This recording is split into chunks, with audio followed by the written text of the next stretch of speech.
All right, we're out here at Chalk Bluff and we're taking a look at Tract 11, which happens to be one of the very special tracts out here that has direct frontage on the conservation land.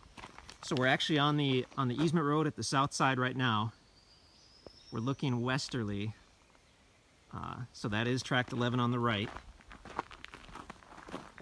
Has frontage on the gravel easement road. It goes back to the northeast, and along its northeast side is where it borders that conservation land. So I believe it's a couple thousand acres of land that you can use for additional hunting and recreation and trail riding and all that good stuff. So it's the large tract that we actually drove through to get here.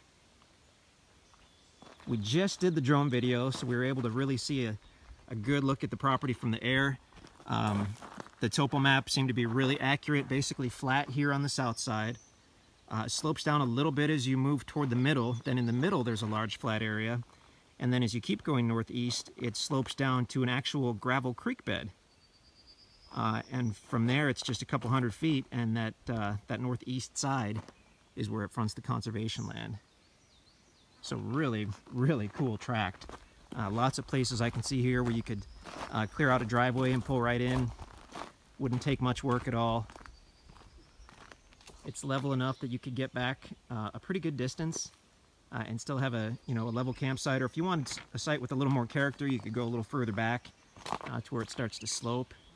All these tracts at Chalk Bluff were logged within the last 2 to 3 years. This south side looks really good. The drone video showed that there was some heavier logging toward the middle.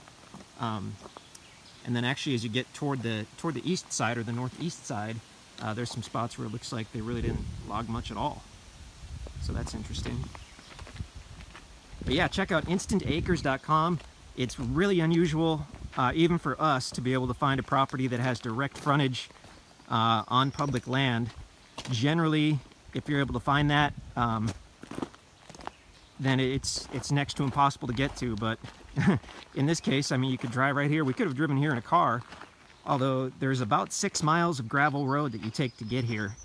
So a truck or an SUV is good not only for the clearance, but also because generally they are going to come with a little thicker tire than a car might.